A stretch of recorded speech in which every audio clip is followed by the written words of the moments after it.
pour la Refoua Shelema de Avigail Chaya Bat Levana Rachel. Qu'on ait très vite des bonnes nouvelles. Pour les deux dernières mentions, c'est des petits bébés. Qu'on ait très vite des bonnes nouvelles, une guérison parfaite, totale et rapide. Bezrat Hashem.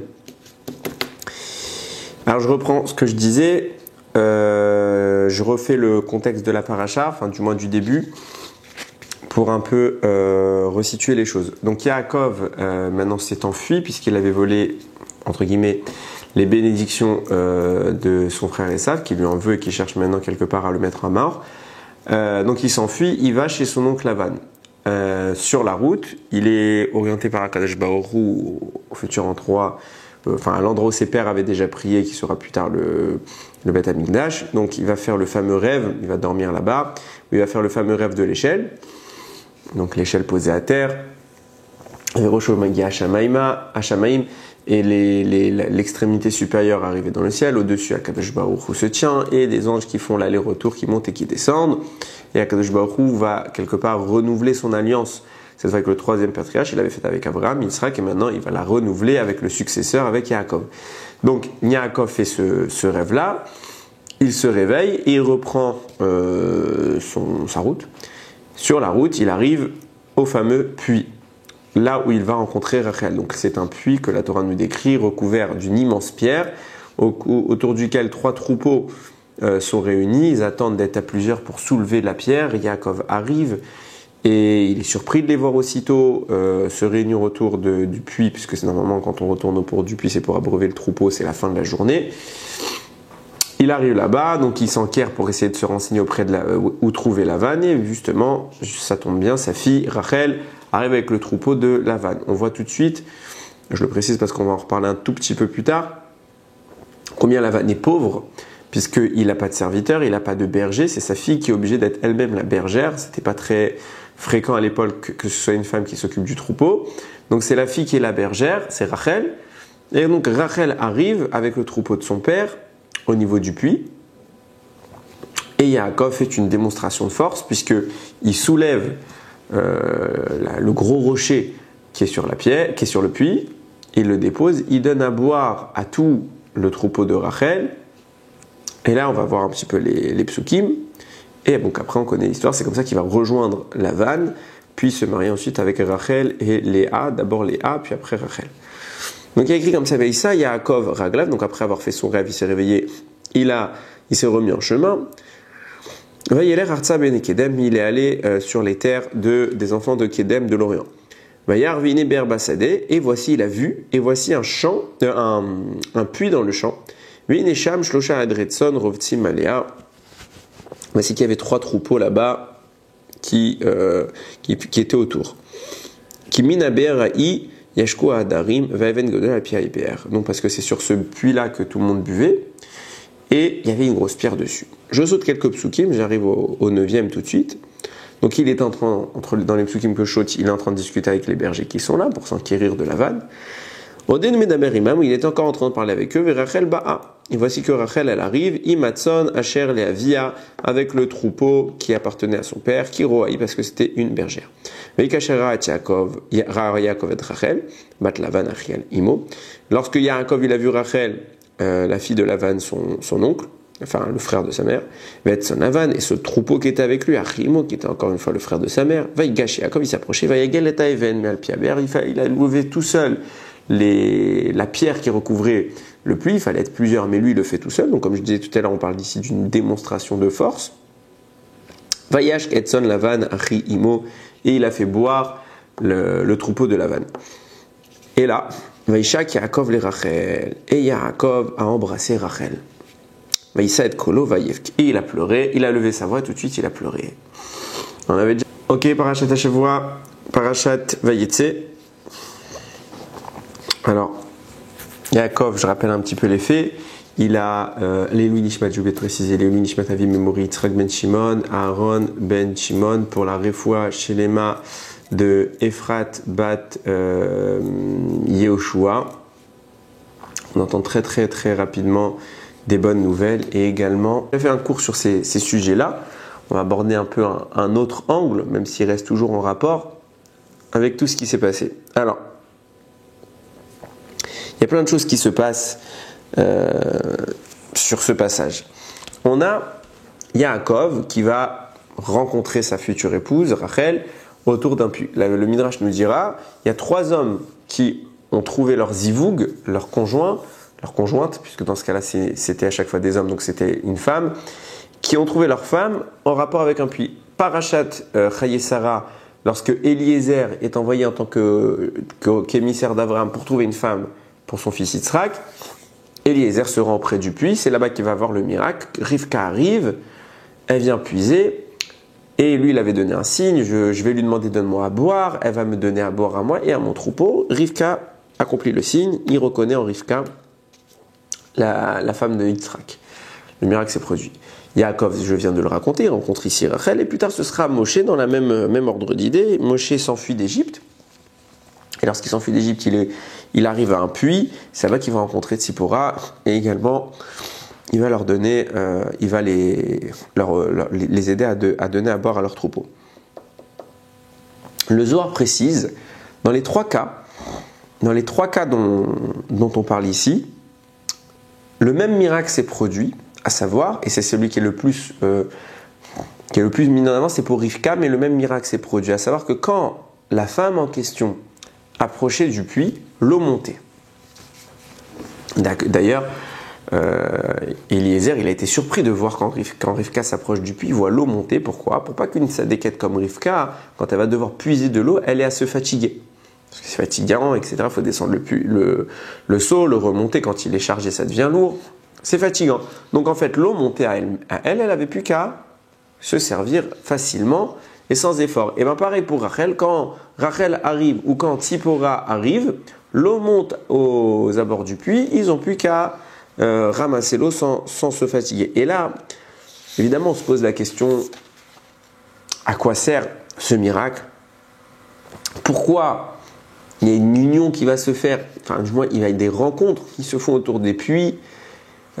Plusieurs fois dans la Torah on parle des puits, alors je ne pense pas qu'on va expliquer tous les puits de la Torah, loin de là même, mais qu'est-ce qui se passe ici ? C'est quoi pourquoi l'eau réagit quand il y a ces femmes ? C'est quoi ? Voilà, qu'est-ce qui se passe ? On sent qu'il y a quelque chose d'important, puisqu'il y a quand même de là qui va découler l'avenir du Israël. On va rencontrer Rivka avec Yitzhak, donc le 2e couple des patriarches, le 3e couple des patriarches, c'est pas rien. Et c'est encadré toujours avec un phénomène qui est redondant. Ça veut dire que quand la Torah, quand même, elle insiste sur quelque chose, on se doute naturellement d'une importance du phénomène. Mais il ne faut pas lui prêter n'importe quelle importance. C'est pour ça qu'on va essayer ensemble de définir légèrement une approche. Il y a le Sfat Emet qui pose une base concrète que j'ai trouvée brillante et très importante à rappeler. Surtout avec le style de shiur que j'ai l'habitude de donner, c'est très important à rappeler. Il y a plusieurs couches de lecture. Il y a plusieurs couches de lecture dans la Torah. On connaît tous. Il y a le pshat. Le pshat, c'est l'explication simple, ça veut dire le fait. On raconte ce qui s'est passé, tel que c'est raconté, ça s'est produit. Et puis après, il y a des couches un peu plus profondes. Il y a le remez, il y a le midrash, il y a le sod, etc. Donc c'est des couches un peu plus ésotériques, un peu plus analytiques de ce qui ne s'est pas dit, mais ce qui s'est sous-entendu, ce qui s'est produit parallèlement en amont, mais qui n'occulte une couche n'en occulte pas une autre. Ça ne veut pas dire que je m'explique. Souvent, quand on raconte un phénomène et qu'on l'explique avec une grille de lecture un peu moins superficielle, un peu plus approfondie, on a l'impression que c'est ça qui s'est passé et pas ce que la Torah raconte. À savoir, oui, au final, vous savez, quand il y a écrit ça, bon, il ne faut pas comprendre comme ça, il faut comprendre qu'en réalité, il y a un message caché, etc. C'est vrai. Mais ce que la Torah écrit existe aussi dans la dimension du pshat, dans la dimension du concret. Et pas que dans l'explication un peu mystique, pas dans l'explication spirituelle, ça existe aussi dans la dimension concrète. Donc ce que veut dire ici le Sfat Emet, c'est que le Midrash nous rapporte énormément d'informations concernant ce puits, énormément de corrélations concernant ce puits avec des phénomènes très spirituels, on va en aborder quelques-uns qui sont connus de toute façon, mais énormément de choses sont corrélées à ce puits, mais nous dit le Sfat Emet, n'oublions pas que c'est un puits. À savoir qu'il y avait vraiment cette histoire d'un puits que Yaakov il a marché, et en effet, il y a eu un puits physiquement avec un énorme caillou, et Yaakov il a levé le caillou. De quoi je parle quand je fais ce rapport-là ? Il y a plusieurs manières d'expliquer toutes ces histoires. Par exemple, une fois j'avais fait un Dvar Torah, j'avais expliqué d'après certains avis que le grand caillou, la grande pierre, c'était la représentation du Yetzer Hara, etc. Donc le puits représente la Torah, la grande pierre, le Yetzer Hara. Je donne un exemple pour éclairer mon propos. Hein. C'est pas du tout ce que je vais dire maintenant. Mais donc voilà, enfin peut-être pour le puits, mais pas pour la pierre. Donc voilà, alors on se dit, bon, finalement cette histoire du puits, elle a un sens complètement différent que la lecture qu'on a eue quand on était tous en primaire, en maternelle, et que la Mora nous racontait à l'école. Oui, Yaakov était quelqu'un de très fort, il a réussi à lever la pierre. Donc on nous racontait un peu le phénomène un peu héroïque de Yaakov, que nous on a un peu imaginé dans nos têtes. Et on a l'impression qu'en grandissant, et avec les lectures plus profondes, il faudrait un peu oublier cette lecture enfantine pour arriver vers une lecture plus adulte, plus connotant plus d'informations, plus noble, etc. C'est vrai qu'il faut en arriver à cette lecture plus profonde, mais il ne faut pas dire qu'il n'y a pas eu de puits. Il y a eu un puits et c'était un puits normal, parfaitement normal. Et tout ce que nous dira le Midrash ou les commentateurs, tout ce que nous dirons ensemble, les explications, c'est à mettre en parallèle. Et c'est là qu'intervient le Sfat Emet. Dire que à chaque fois que Chachamim vont révéler une spiritualité, une dimension supérieure à la grille de lecture que la Torah avait posée simplement, il faut corréler les deux. Ça veut dire que la grandeur du tzaddik, c'est de faire la fusion de deux phénomènes. Celle de la parole d'Akadosh Baruch Hu et celle des faits terrestres et matériels. Il y a un puits, il y a des informations spirituelles qui ne sont pas liées entre elles nécessairement. La force du tzaddik, c'est justement d'avoir décelé dans le matériel, dans un simple fait matériel, dans ce simple puits, ce simple caillou, qui était normal, qui avait rien de, il y avait pas de, faut pas s'imaginer que quand il s'est approché, il y avait une aura, il y avait quelque chose. Non, il y avait rien. C'était un caillou, c'était de l'eau, c'était un puits, il y avait des bergers, et ça c'est vrai, ils étaient là.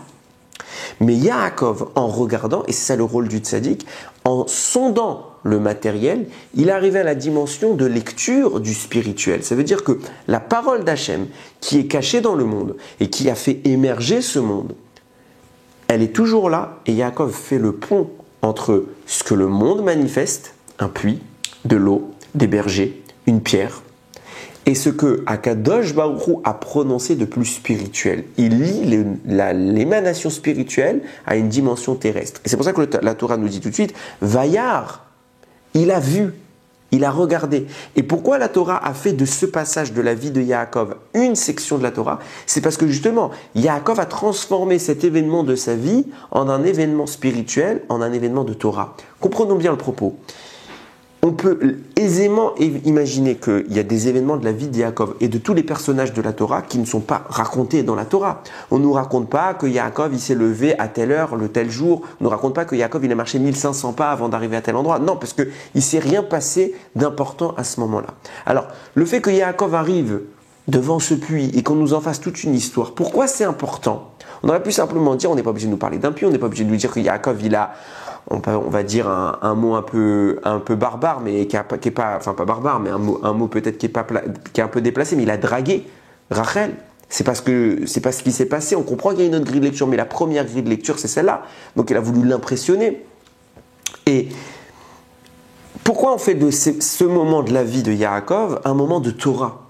Alors qu'il y a plein de moments similaires qui sont banals, qu'on aurait pu aussi faire des moments, on aurait pu les raconter, on ne les a pas racontés parce que ce n'était pas des moments de Torah. Qu'est-ce qui donne à cet événement un moment de Torah? C'est que Yaakov a fait l'injonction entre ce matériel-là, il a regardé le puits et il a vu ce qu'il y avait au travers. Il a vu une dimension qui était supérieure. Et il a adjoint une énergie spirituelle à une manifestation terrestre. Ça crée de la Torah. Ça vaut la peine d'être écrit dans la Torah. Mais quand Yaakov marche et que c'est un simple déplacement, non, on n'en parle pas. Si le même événement s'était produit sans que Yaakov analyse ce puits, sans que Yaakov en fasse une transformation de source supérieure vers nos sources à nous, alors que la Torah nous aurait raconté les choses de façon beaucoup plus elliptique. Elle aurait simplement dit, Yaakov est arrivé au puits, il a rencontré Rachel et ils sont repartis ensemble chez Lavan. Voilà, en un verset, on aurait pu résumer une dizaine de psukim. En un. Pourquoi la Torah a dilaté son propos, l'a vraiment détaillé? C'est parce que Yaakov a transformé cet événement en un événement de Torah. Il a pris la source céleste et il l'a adjoint à un phénomène terrestre. On nous raconte que ça dans la Torah. Si la Torah prend le temps de nous parler d'un phénomène qui s'est produit, c'est parce que les protagonistes qui étaient dans l'action ont saisi les deux dimensions et les ont fait cohabiter ensemble. C'est ça que la Torah nous raconte. Le reste de leur vie, on n'en parlera pas parce qu'on s'en contrefiche. Il n'y a rien. Il n'y a rien. Je vous donne un exemple, un contre-exemple. Encore, vous voyez bien que Yaakov, il est connu, qu'il a étudié 14 ans à la yeshiva. La Torah ne le parle pas parce que ça n'a pas d'intérêt, c'est purement spirituel. Ça n'a pas d'intérêt. C'est pas un mélange des deux. La base, Tachamim nous dit, c'était que de l'étude spirituelle, c'était une étude très très spéciale. Spirituelle, c'est pas écrit. Donc, la Torah n'en parle pas. Elle fait une allusion, elle met quelques pistes, mais elle ne s'attarde pas pour dire ça, c'est un événement de Torah. Non, c'est bien sûr qu'il faisait de la Torah, mais c'est que spirituel. Ce que la Torah prend en compte, c'est la fusion des deux. Et ça, c'est le chidouche que j'ai trouvé passionnant du chidouche Harim, ne pas occulter la dimension matérielle, parce que justement, la dimension matérielle, c'est ce qui a transformé l'élément raconté par la Torah en un événement de Torah. C'est ça qui fait que c'est la Torah. Et ça rejoint une idée, une double idée, parce que c'est deux commentaires différents du Shla HaKadosh, mais qui finalement se rejoignent, qui va nous expliquer vraiment quel était l'enjeu et qu'est-ce qui se passe. Je l'ai dit tout à l'heure, c'est à 3 étapes que ça s'est produit, on va parler que de 2 aujourd'hui. Les 2 premières, celles qui concernent le livre de Bereshit, puisque ce qui se passe concernant Moshe, c'est dans le livre de Shemot. Donc 3 étapes où, autour d'un puits, un homme a rencontré son zivoug, et on ne parle pas de n'importe quel homme, on parle parmi les plus grands hommes de l'histoire. Donc on a vu Yitzhak, c'est pas lui, mais c'est Eliezer en tant que son envoyé qui rencontre Rivka autour d'un puits. On voit Yaakov qui rencontre Rachel autour d'un puits et Moshe plus tard. Le Shla HaKadosh, il raconte, donc la Torah nous raconte un peu ce qui s'est passé. Là-bas, Eliezer arrive, il prie, le miracle se produit, Rivka arrive, elle donne à boire à tout le troupeau. Tout de suite, nous dit le pasouk, Vaï kacher kilou agemalim, l'ishtot. Ce fut quand les chameaux ont terminé de boire, elle a fini de donner à tout le monde. Tout de suite, Eliezer est là, il voit le miracle accompli. Vaikar Aish Nezem Zaav Beka Mishkalo. Tout de suite, l'homme il a pris quoi? Donc Eliezer, il a pris une boucle en or, et le poids de cette boucle en or, c'est un Beka, une mesure de la Torah. Un Beka. Ujne Tsemidi Maliada, il a placé 2 bracelets sur ses bras, sur ses poignets, Asara Zaav Mishkalam, d'un poids de 10 cycles d'or. Vayomer Batmi Ata Gidanali, dis-moi, il lui a dit tout de suite, dis-moi de qui tu es la fille.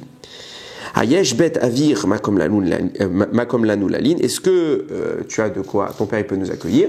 Et elle répond, je suis la fille de Bethuel, etc. Rachi vient et il analyse ce cadeau que Eliezer offre à Rivka. Un Beka, c'est quoi un Beka? Beka, c'est le poids du Machatzit à Shekel qu'on va utiliser plus tard pour compter le Ham Israël. Donc c'est une allusion, nous dit Rashi, le Beka, c'est une allusion au dénombrement qu'on fera plus tard du Ham Israël. Pourquoi il a donné 2 bracelets? 2 bracelets pour faire référence aux 2 tables de la loi. Et le poids des 2 bracelets, c'est 10 pesants d'or, 10 cycles d'or, pardon. 10 cycles d'or. Pourquoi 10 cycles d'or? Parce que sur ces 2 tables, il y a 10 commandements. Point fin de ce que nous dit Rashi. Alors on va poser quelques questions ici, je ne vais pas y répondre maintenant, je les pose parce que c'est là le sujet, donc pendant qu'on a les choses en tête, j'ai posé des questions, je répondrai à la fin, parce qu'on ne peut pas, c'est encore trop tôt pour y répondre. Mais quel rapport? En fait la question, c'est une grande question, mais la question c'est quoi? C'est quel rapport? Parce qu'il lui a donné des cadeaux, ça fait référence à la Torah, parce qu'il a donné 2 bracelets, c'est l'étape de la loi, qui font 10 cycles d'or, alors c'est les 10 commandements, et puis quel rapport entre le Beka, qui est le redénombrement du Ham Israël. Donc on a d'un côté un cadeau qui concentre le nombre du Ham Israël, les 2 tables de la loi, les 10 commandements. Quel rapport avec les cadeaux qu'il fait? Parce qu'il fait des cadeaux que c'est 2, alors 2, on va regarder Echad Miyodea dans la Haggadah. Dans la Haggadah, chaque numéro elle est corrélée à un événement de la Torah. Echad c'est Hachem, Shtaim c'est les 2 tables de la loi, Shlosha c'est les 3 avot, etc. Donc on va prendre à chaque fois qu'il y a un chiffre, on va dire tiens, ça correspond à quelque chose. C'est pas parce qu'il a offert 2 bracelets que c'est une référence à la Torah. Qu'est-ce qu'on vient de nous dire ici? Parce qu'il y a 10 cycles d'or, alors c'est une référence aux 10 commandements. Quel rapport encore? Et le dénombrement. Il n'y a pas de. Et même entre les 3 événements, alors on va dire les 2 tables et les 10 commandements, c'est lié, mais le dénombrement du Ham Israël, en quoi c'est lié avec les 2 tables et les 10 commandements? Tout ce commentaire de Rashi, en fait, c'est pas lui, c'est un midrash, mais il n'y a pas vraiment de sens à première lecture.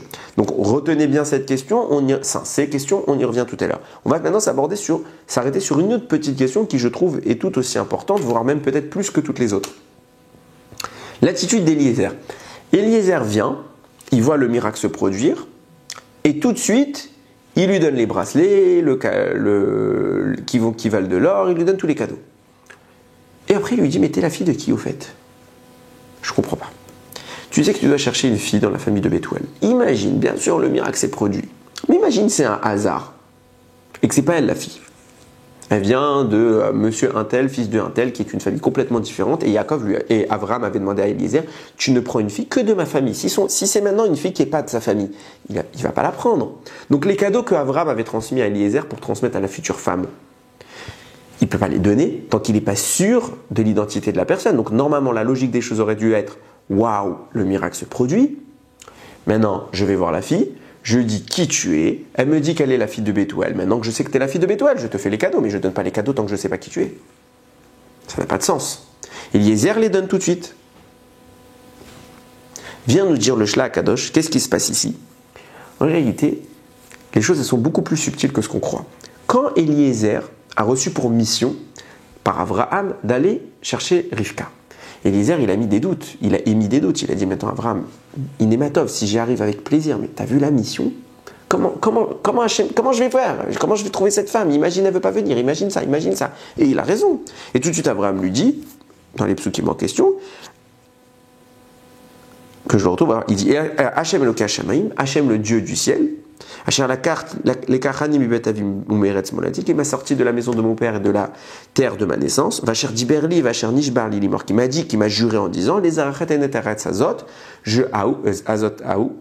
pardon, à ta descendance je donnerai cette terre-là, où lui, donc ce même Dieu, Ishlar Malacho Lefanecha Velkartaisha Livni Misham, il enverra son malach, son ange, son envoyé spirituel devant toi, et tu prendras pour mon fils une femme.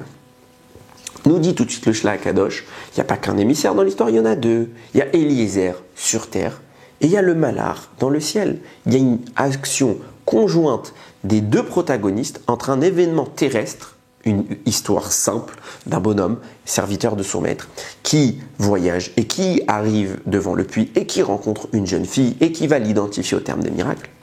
Et il y a une autre histoire, celle qui est spirituelle, celle de l'ange qui va suivre, qui va voler au-dessus d'Eliezer et qui lui va faire une action d'ordre spirituel. Si l'ange doit venir, c'est pas juste il va te dire c'est elle, parce que si c'était ça, il aurait pu faire un miracle tout simple, il n'y avait pas besoin d'un ange. Pourquoi il va te suivre tout le long, l'ange? Parce que lui aussi il a une mission spirituelle. Et nous dit le Shla Kadosh, c'est pour ça que quand on va parler de l'émissaire, donc a priori d'Eliezer dans le premier sens de lecture, on va avoir deux mots qui vont venir. On va voir Eved, le serviteur, l'esclave, et Ish, l'homme. Le terme le plus noble, c'est l'homme. Le terme le moins noble, c'est l'esclave. Donc le terme le moins noble vient réellement parler d'Eliezer, puisque Eliezer est un homme, ce qui est moins qu'un ange, à ce niveau. Un homme peut dépasser un ange, mais en l'état, l'ange représente la spiritualité. Donc c'est une fonction plus noble. Donc quand on va parler d'Eliezer, on va parler d'esclave. Quand le texte nous dit « Et Eved, le serviteur d'Abraham, a fait ça », on se parle réellement d'Eliezer sur terre. Mais quand il y a écrit « l'homme », on ne parle plus d'Eliezer, parce que c'est plus noble comme terme, on va parler du malach. La Torah nous cache l'intervention des deux protagonistes. Il y a une alternance dans le texte. Une fois c'est Eliezer, une fois c'est malach, parce qu'il y a deux missions. Il y a deux missions. Et regardez ce que nous dit le texte, et c'est là que ça devient intéressant. Quand le miracle se produit, on a dit Eliezer donne les cadeaux à Rivka. Et on s'est posé la question, mais comment ça se fait qu'il lui donne alors qu'il ne sait pas encore que c'est elle? Regardez le texte. Vaïka Shakilu Gemalim Lishtot, quand les chameaux ont terminé de boire, Vaïkar Ha'ish, l'homme a pris tous les présents. Il les a offerts. L'homme, on a dit que quand il y a écrit l'homme, ce n'est pas Eliezer, c'est le malach. Donc en clair, ce qu'on est en train de nous dire, qui a donné les présents à Rivka? C'est pas Eliezer, c'est le malach. Pourquoi nous dit le Shla Kadosh? Parce qu'il y a les présents que le malach a donnés et il y a les présents que Eliezer a donnés. Ah, c'est quoi cette histoire? On voit pas qu'Eliezer il a redonné. En réalité, comment ça s'est passé? L'ange, lui, il sait qui est la fille. Lui, il sait parfaitement qui est la fille. Et son rôle, c'est pas d'identifier la fille. Son rôle, c'est d'apporter une essence spirituelle au phénomène terrestre, comme je parlais avec le Sfat Emet tout à l'heure, qui est en train de se produire. Il faut une essence spirituelle. Ce qui fera de cet événement un événement de Torah qui mérite d'être inscrit dans le texte. Donc il faut qu'il y ait connexion d'un événement matériel avec un événement spirituel. C'est vrai qu'il y a un esclave terrestre et il y a un être céleste qui viennent. Les deux ont une mission parallèle. Mission de l'ange, remettre quelque chose d'ordre spirituel à Rivka. C'est pourquoi Lui, il n'a pas besoin de vérifier qui est Rivka. Il sait qui est Rivka. Donc lui, il lui remet avant qu'on identifie le personnage. Et tout de suite, Rachid va nous dire, qu'est-ce qu'il a remis à Rivka? Le texte nous dit, c'est ces cadeaux-là. Ça, c'est le sens simple. Ça, c'est ce que Eliezer va remettre.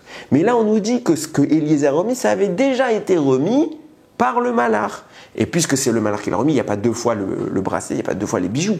Donc, qu'est-ce que le malach a remis? Rachid, cette fois, intervient au nom du Midrash. Et il nous révèle qu'est-ce qu'il lui a remis. Quand la Torah te dit que l'homme a remis le bracelet, les bracelets qui ont telle valeur, les bijoux qui correspondent à un béka, etc., il vient te faire une révélation. Il vient de donner l'énergie spirituelle au recensement du Ham Israël, le béka, la mesure qui va permettre le recensement du Ham Israël, c'est une énergie spirituelle du recensement, ça veut dire le nombre du peuple. Le malach est venu apporter une essence spirituelle qui va mener le peuple dans sa masse. Il lui a donné 2 bracelets parce qu'il est venu apporter l'essence spirituelle qui va permettre la descente sur terre des 2 tables de la loi. Et ces bracelets pèsent chacun 10 cycles d'or parce qu'il a donné l'essence spirituelle qui permettra la venue des 10 commandements. Donc lui, il n'a pas besoin de savoir qui est la dame. Après vient Eliezer et il confirme matériellement ce qui s'est produit par l'ange spirituel. Et lui, il a vraiment donné des bracelets, lui, il a vraiment donné des bijoux. Mais lui, il l'a fait plus tard. C'est pas écrit dans la Torah, puisqu'on a compris maintenant qu'ils ont été donnés. Mais en réalité, ça s'est fait en 2 temps. L'ange fait un cadeau tout de suite, et Eliezer fait un cadeau après. Et ce que nous dit la Torah, c'est que le cadeau d'Eliezer doit être corrélé par l'ange. C'est pour ça que le cadeau de l'ange n'est pas écrit, puisqu'il est spirituel. Il est mentionné, il est fait allusion à ce cadeau par l'aspect matériel de ce que Eliezer va donner. Et qui va faire la jonction entre les deux? Via Rivka, et elle fait la jonction entre les deux. Rivka va corréler le monde spirituel, le malach, avec le monde matériel, Eliezer. Et les bijoux, elle va recevoir le bijou, elle va le porter, et elle va, en même temps qu'elle le porte, adhérer à la bracha que l'ange est venu poser sur elle. Il y a cette transition qui se fait. D'ailleurs, c'est intéressant de le noter parce que par la suite le Shlach Kadosh va faire un 2e commentaire. Et on peut se poser, avant d'aborder ce commentaire, on commence tout de suite déjà à comprendre quelque chose d'intéressant. L'eau monte. Je l'ai dit tout à l'heure. Pourquoi l'eau monte? Parce que Chachamim nous disent En Maïm la Torah, l'adage bien connu, que l'eau est toujours un symbole de la Torah, pour dire qu'en réalité, justement, la présence de Rivka va permettre l'adhésion d'un phénomène matériel à un phénomène spirituel. Et ça passe par la Torah. Et on en fait un phénomène de Torah. Parce que le matériel et le spirituel fusionnent, c'est ça la Torah. C'est tous les sens de la Torah. Et ce qui se révèle également par là, nous le dira le Shlach Kadosh. Déjà, avant d'aller plus loin, on a quand même une remarque à faire. Concernant notre cas à nous, on voit que la personne qui travaille, entre guillemets, celle qui doit aller chercher l'eau, qui doit puiser, qui doit donner à boire au troupeau, c'est Rivka, pour Eliezer. Tandis que quand on va arriver à Yaakov et Rachel, c'est Yaakov qui va donner à boire au troupeau de Rachel. On pourrait s'attendre, puisqu'on est dans la répétition d'un phénomène, on pourrait s'attendre à voir la même répétition, et ça aurait dû logiquement être Rachel qui donne à boire à Yaakov. Et s'il avait eu un troupeau, à son troupeau. Là, vous allez me dire, c'est elle qui avait le troupeau, c'est pas Yaakov, les rôles s'inversent. Mais c'est d'air. Mais pourquoi la Torah met les choses de cette manière? Pourquoi c'est de cette façon qu'il faut que ça se produise? Nous dit le Shlach Kadosh, cette fois sur notre passage, Yaakov arrive, il voit un puits. Qu'est-ce que c'est que ce puits? Qu'est-ce que c'est que cet événement? Je l'ai dit, Yaakov, il a observé le puits, il a vu quelque chose, ça veut dire qu'il a fait une corrélation d'énergie spirituelle avec une source matérielle, et nous dit Chachamim, c'est quoi? C'est intéressant de noter, en fait, à la lecture du Midrash, la corrélation elle se fait assez simplement. Concernant le puits, il y a plein de Midrashim qui vont donner, comme je l'ai dit tout à l'heure, une approche spirituelle de ce puits. Entre autres, le puits, alors je ne vais pas citer tout le Midrash, le puits va être comparé au Har Sinaï. Au Har Sinaï. Tout le long des psukim, chaque pasouk est, voilà, les 3 troupeaux correspondent aux 3 niveaux du peuple Israël, donc les Kohanim, les Lévim, les Israël. De là, tout le monde puise, parce que c'est de là-bas que toute la Torah va être puisée au Har Sinaï. Donc on va faire une corrélation parfaite entre le puits et le Har Sinaï. Plus haut, dans le rêve de l'échelle, le Midrash va faire exactement la même corrélation entre l'échelle et le Har Sinaï. Dire l'échelle, c'est le Har Sinaï. Allusion au Har Sinaï. Le puits, allusion au Har Sinaï, à Matan Torah, au don de la Torah avec toutes les dimensions du Ham Israël. Nous dit tout de suite le Shlach Kadosh, qu'est-ce que c'est que ce puits? Yaakov, quelques psukim plus haut, il a fait le rêve de l'échelle. Ça, c'était la dimension spirituelle. De même que pour Eliezer, il y avait l'homme et il y avait le malach. Là, pareil. Yaakov, il n'a pas un malach, mais Yaakov a vu un dévoilement spirituel, une bracha qu'Akadosh Baruch Hu lui a promis, lui a donné, mais elle est restée dans le ciel. Maintenant, il faut la manifester sur terre. Vayar, il observe. Qu'est-ce qu'il observe? L'élément qui va permettre à cette bracha de se manifester concrètement sur terre. Quel est cet élément? De même que l'échelle est comparée au Har Sinaï, de même le puits est comparé au Har Sinaï, pour dire que Yaakov a corrélé les deux notions et a fusionné la bracha qu'il avait vue en potentiel, qu'il avait entendu et reçu en potentiel dans le rêve, ce n'était qu'un rêve, c'était qu'une prophétie, et il va arriver dans un phénomène terrestre concret, et il va maintenant amorcer la descente et la manifestation de cette bracha qu'il a déjà reçue. C'est ça le puits. Le puits est l'événement de conjonction, de même que Rivka avait été, au travers des bijoux, avait réussi cette jonction des deux notions. Yaakov Vayar, il va regarder, il va joindre les deux notions en une seule, ça a créé un phénomène de Torah. Et on en parle dans la Torah. Puisque, et d'ailleurs, c'est intéressant avant que j'aille plus loin, le Noam Elimelech, il rapporte au nom du Sefer Yetzira que quand on parle de pierre, la Torah, le Sefer Yetzira compare les lettres de la Torah à des pierres. J'en avais parlé une fois. Puisque de même que les pierres sont des éléments qui servent à la construction, les lettres de la Torah sont les énergies qui ont construit, qui ont créé ce monde. Donc l'aspect créateur des lettres se reflète au niveau matériel, au niveau d'une pierre, parce que c'est elle qui construit. D'ailleurs, il explique, alors qu'est-ce que ça signifie, je n'ai pas la prétention de savoir, que la grande pierre au-dessus du puits fait référence à un texte du Zohar qui dit que Akadosh Baruch Hu, quand il nous a donné les lettres de la Torah, il avait des grandes lettres en haut et nous il nous a donné des petites lettres. Et la grande pierre qui se trouve au sommet du puits, c'est justement la jonction entre le puits et les événements d'en haut, entre la Torah terrestre, l'homme, l'action simple, qui va se corréler à une action puissante, céleste et spirituelle. Donc c'est exactement le même cheminement. Et donc j'avais posé la question, comment se fait-il que pour Rivka, c'est Rivka qui doivent travailler, épuiser, tandis que Rachel, c'est pas elle qui travaille, c'était Yaakov. Et bien la réponse elle est très simple. En vérité, le personnage qui justement fait cette corrélation entre le spirituel et le mental, c'est lui qui doit agir, puisque c'est lui qui fait les corrélations, puisque c'est lui qui fait les jonctions, alors c'est lui qui est mis en travail. Quand c'était Rivka, c'est elle qui a perçu les choses, qui a perçu la dimension du malach, qui a perçu la dimension de Eliezer et qui a perçu la capacité de transformer tout ça, de réunir tout ça, de fusionner littéralement les choses au travers des bijoux. Donc c'est elle qui va faire ce travail et c'est pour ça qu'elle va être liée à l'eau. Pareillement ici, c'est pas Rachel qui fait ce travail. Pourquoi? Parce que qui est au courant de la formation spirituelle? C'est bien Yaakov, puisque c'est Yaakov qui est mis au courant et c'est lui qui va opérer cette transition. Donc c'est à lui d'agir et c'est pas à Rachel.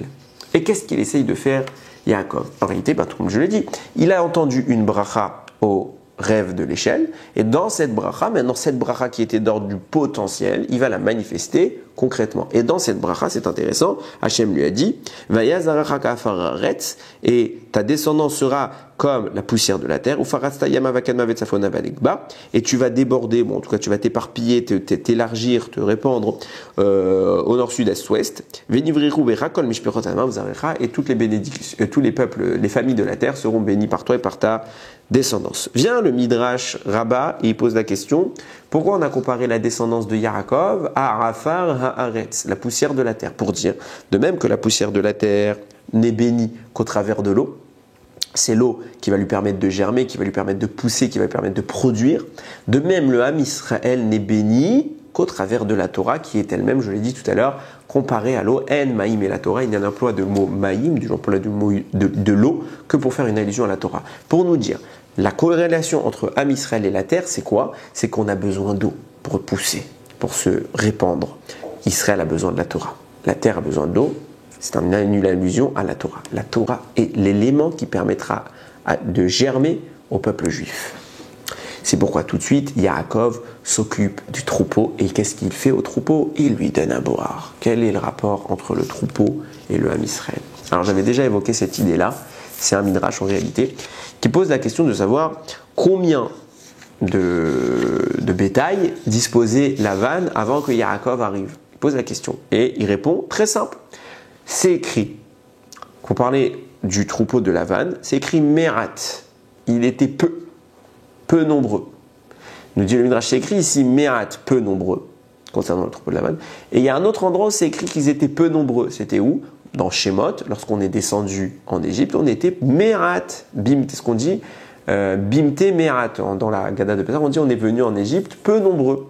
Merat encore est le qualificatif pour parler de la quantité de personnes descendant en Égypte. C'est le même qualificatif qui est employé pour parler de la quantité de personnes, de bétail dont disposait Lavan. Donc le Midrash fait une corrélation. Il dit, de même que quand Merat est employé pour les Béné Israël, ils étaient 70, puisque là-bas on a le recensement. Quand on est descendu en Égypte à Shemot, Yaakov vient avec sa famille, ils sont un total de 70. De même, Mehat est employé chez Lavan pour son troupeau pour te dire qu'ils sont le même nombre. Yaakov avait 70 personnes pour l'accompagner en Égypte et Lavan a un troupeau de 70 animaux. Maintenant, le Midrash continue. Il pose la question, et une fois qu'Yaakov est venu, il a apporté la bracha. Et combien il s'est élevé quand il y a le troupeau de Lavan, à combien il s'est élevé une fois que la bracha est arrivée, une fois qu'Yaakov a tout transmis cette bracha, il a permis l'abondance à Lavan. Et bien le Midrash répond, bizarrement, 600 000. Vient le Yefetoar et pose la question, d'où le Midrash il a su 600 000, comme par hasard. Et bien de même, la réponse accouche de sources. De même que pour évaluer le nombre de bétail, d'animaux du bétail de Lavan, on a fait une corrélation avec le moment où on est descendu en Égypte. Et bien de même, pour terminer le processus de savoir combien ça s'est amplifié, nous-mêmes on a été amplifiés. Donc puisqu'on est parti de la même base que lui et qu'on a vécu une amplification, alors l'amplification elle a dû sans doute être similaire. D'où on invente ce sans doute, il n'est pas sorti de n'importe où, c'est que encore une fois les mêmes mots sont employés pour parler de la prolifération du Ham Israël en Égypte et pour parler de la prolifération du troupeau de Lavan en présence de Yaakov. C'est écrit concernant, dans notre paracha, le troupeau de Yaakov, Vaifrotz Ha'ish, Me'od. Et l'homme, donc on parle ici de Lavan, il a beaucoup grandi, il s'est beaucoup enrichi, c'est prodigieux, c'est une croissance prodigieuse qu'il a connue au niveau du troupeau. Me'od. Tandis qu'en Égypte, c'est écrit, pour le peuple juif qui est descendu également à 70 à l'image du troupeau de Lavan, il y a écrit, Ouvne Israël par ou vaishretu vairbu vayaratzmu, bim'od, me'od. Encore une fois, me'od. Donc ça veut dire qu'on a pullulé, on a grandi de façon, encore une fois, prodigieuse. De même que c'est écrit Me'od chez les Bnei Israël qui de 70 sont passés à 600 000. De même c'est écrit Me'od chez Lavan pour nous dire que de lui-même qui était 70, il est passé également à 600 000. Exactement le même nombre de troupeaux arrivés de Lavan que de membres juifs arrivés en Égypte. Exactement le même nombre de troupeaux pour Lavan quand Yaakov lui a donné la bracha que le nombre de juifs vivant en Égypte au moment où Akadosh Baruch Hu nous a donné sa bracha. Il y a la même prolifération, le même schéma s'applique. Vient le Nézer HaKodesh, je dis mais quel rapport? Pourquoi Akadosh Baruch Hu il a corrélé les troupeaux de Lavan avec les descendants de Yaakov, les Bnei Israël? Réponse, nous dit le Nézer HaKodesh, car au moment de la faute de Adam HaRishon, les Neshamot du Ham Israël ont été atteintes par les forces du mal et elles sont descendues à une dimension plus basse. Elles ont descendu d'un échelon. La Neshama est un élément adhérent à l'humain. Et bien subitement, comme elle a été abîmée, elle n'a pas pu adhérer à l'humain. Et elle pouvait n'adhérer qu'au bétail. Le bétail de Lavan, Yaakov reconnaît tout de suite quand il voit Rachel arriver, et il voit les 70, il voit les Neshamot qui sont bloqués à l'intérieur de ces 70 et les Neshamot des 70 qui descendront en Égypte. Et il voit le potentiel de faire émerger parmi ces 70 bétails-là, toutes les Neshamot chargées de venir en Égypte, 600 000 âmes. Donc tout de suite, Yaakov, quand il voit Rachel arriver, il voit le miracle se produire. L'eau réagit à Rachel. Il sait que c'est elle son zivoug, il sait que c'est elle son épouse, il n'y a pas de doute. Et il se dit, puisque ma descendance est comparée à la terre, et que la bracha, pour que la terre puisse émerger, se fait au travers de l'eau, alors moi aussi je vais donner de l'eau au bétail. Symbole ici de la Torah, je vais nourrir ces Neshamot, je vais m'occuper personnellement de nourrir ces Neshamot avec l'eau qui est comparée à la terre, qui est lui-même la comparaison employée pour les enfants de Yaakov, pour dire comme nous a dit le Midrash, de même que l'eau permet à la terre d'être bénie, de même la Torah permet au Bnei Israël d'être béni. En cet état, il n'y a pas de Ham Israël, il y a un troupeau qui contient la vie du Ham Israël. Alors Yaakov leur donne de l'eau. Il s'occupe de faire La corrélation, c'est ce que j'ai dit tout à l'heure. Il prend la bracha potentielle qu'il a reçue dans le rêve et il la fait descendre, il l'adjoint, il la matérialise au travers du puits, de l'eau du puits, et il donne à boire au troupeau, à ses futurs enfants. À ses futurs enfants. Et là, nous dit la Torah, il embrasse Rachel. Pourquoi il embrassait Rachel? Qu'est-ce que c'est que cette histoire? Alors avant d'aller plus loin, je précise, Rachel est encore petite, c'est quand une enfant. Rien ne nous dit quel type de bisou il a fait. Il ne faut pas tout de suite s'imaginer les pires choses. Mais en tout cas, quoi qu'il en soit, c'est une enfant. Il n'avait pas du tout de mauvaise intention là-dedans. C'est une enfant, c'est permis. Maintenant, évidemment que Yaakov ne se permet pas de prendre n'importe quel petit enfant dans la rue et de lui faire un bisou. C'est pas du tout le propos. Si Yaakov l'a fait, c'est qu'il y avait un enjeu. Yaakov, je l'ai dit, il a tout de suite identifié Rachel puisque l'eau a réagi à sa présence. L'eau monte. Maintenant, pourquoi il l'embrasse? Tout de suite, le passouk nous dit qu'après l'avoir embrassé, Yaakov a pleuré. Il a levé sa voix et il a pleuré. Il y a plein d'explications à ce pleur. Rachi en apporte deux. On va se focaliser sur la plus longue d'entre elles, la deuxième. Il nous dit, Yaakov, il s'est dit, Ribono shel olam, quand Eliezer il est venu, il a vécu la même scène que moi, il a rencontré la femme de mon père Yitzhak devant le puits, il était chargé d'or, de présents. Et Rachi l'a dit, il a rapporté quoi? Il a rapporté les présents que j'ai cités tout à l'heure. Ceux-là même qui faisaient allusion à la Torah. Et moi, je n'ai rien à donner à Rachel. Pourquoi? Parce que Yaakov, il a croisé sur sa route son neveu, qui s'appelle Eliphaz. Eliphaz est le fils de Esav, et Esav envoie Eliphaz pour tuer Yaakov.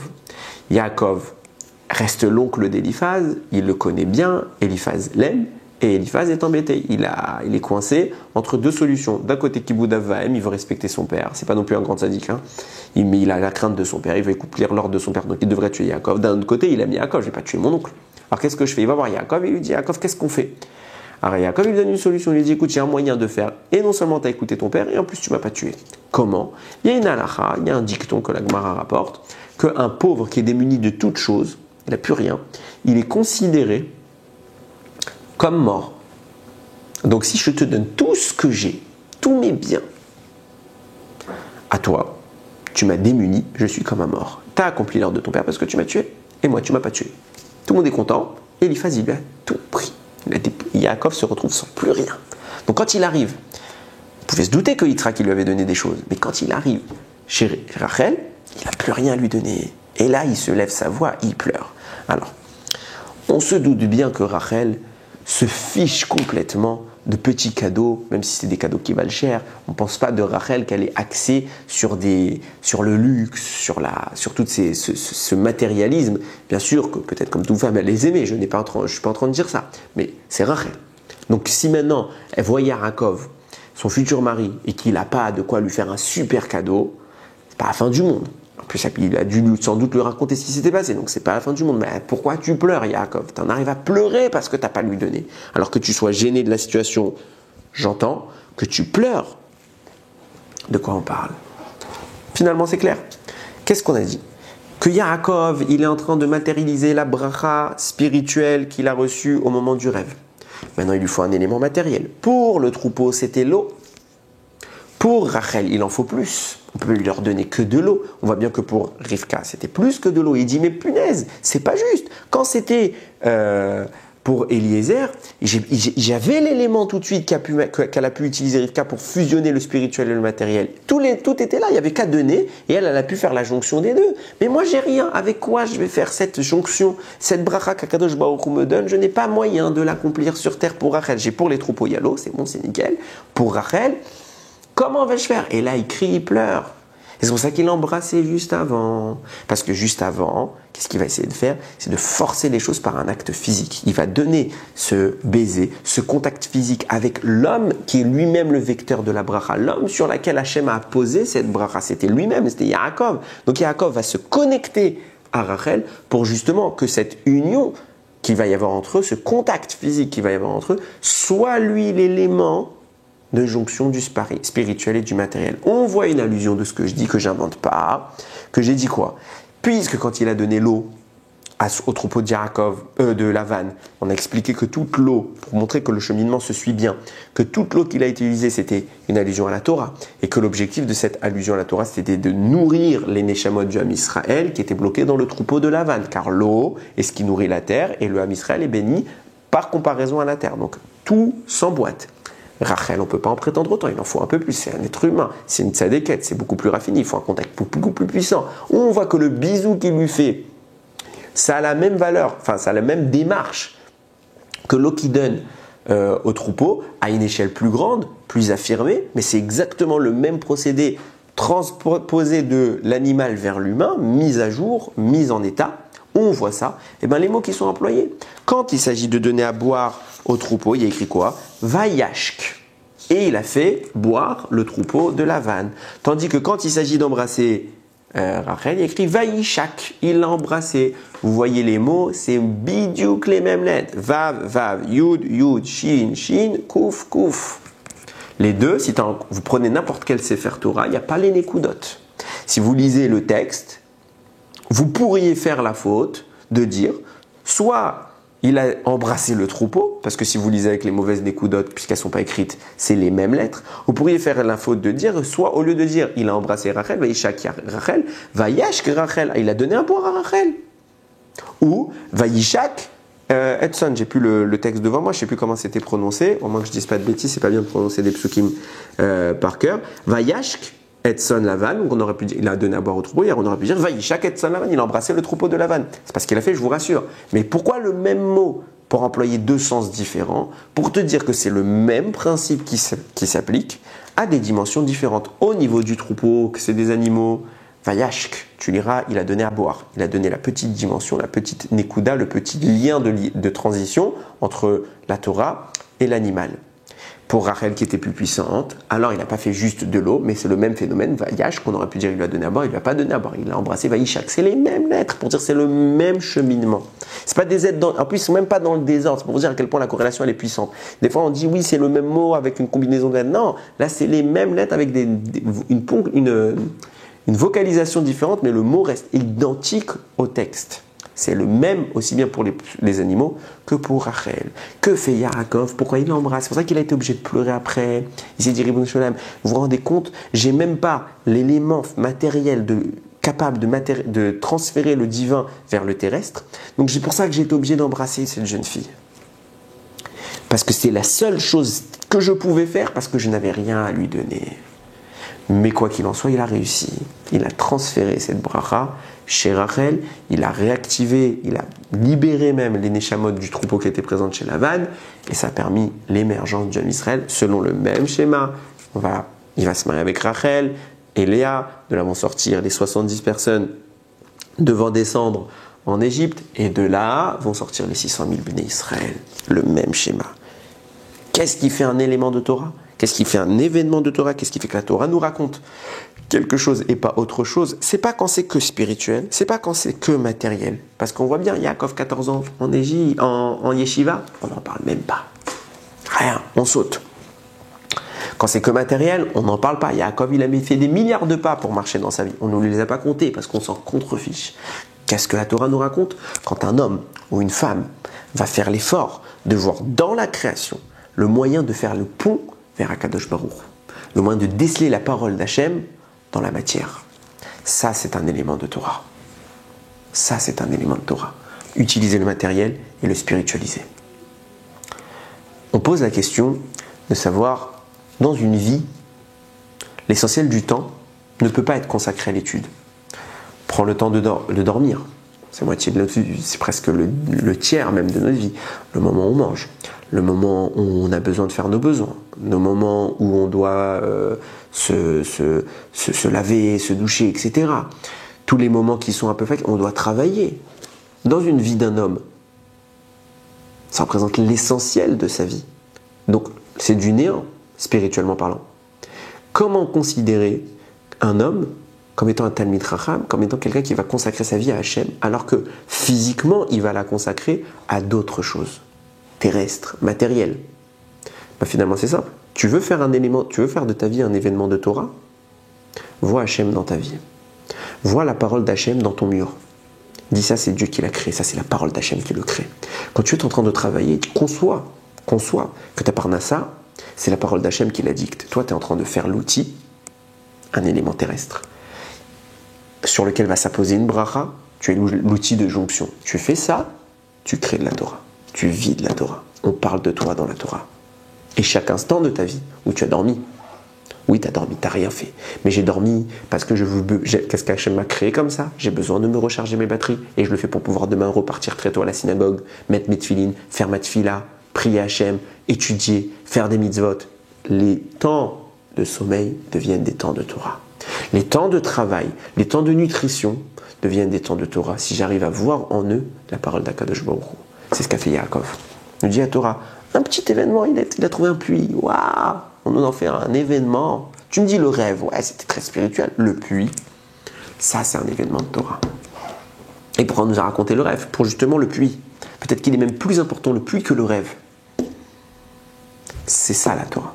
Combiner notre vie à l'existence de Dieu, à la parole d'Hachem. En faisant ça, on vit, on respire Torah, on vit, on respire Akadosh Baruch Hu. Ça c'est la démarche des Havot, ça c'est la démarche de nos ancêtres, nos illustres ancêtres, et ça devrait être la nôtre. Il ratsonne que on arrive, chacun comme il pourra, à chaque moment de sa vie. Moi je le dis souvent à mes élèves, combien de fois dans ta journée tu penses à Akadosh Baruch Hu? T'as fait ta tefila, t'as dit Hachem, c'est Fataitir, t'as dit Hachem, ou t'as fait une bracha, Shakol, Baruch Ata Hachem. Est-ce que quand t'as dit Hachem, tu pensais à Hachem ou t'as fait une récitation? Si tu penses mamash à Hachem, alors là, l'élément que tu bois, tu le transformes en spirituel. Si tu penses pas à Hachem, tu perds ça, tu en fais un événement neutre qu'on ne parlerait pas de toi dans la Torah. Alors il ratsonne que comme nos ancêtres, on ait cette force, cette audace de se focaliser sur Hachem, de dire tout ce qu'on voit existe par sa parole. Et on verra Hachem où qu'on aille. On sera accompagné par Hachem. Où qu'on aille, on transformera notre matériel en spirituel, quoi qu'il advienne. Yiratzon qu'Akadosh Baruch Hu nous aide, qu'on puisse arriver à cette démarche-là et qu'on ait le srout extraordinaire en permanence de voir Dieu où que nous soyons. Baruch Adonai l'Olam. Amen ve Amen.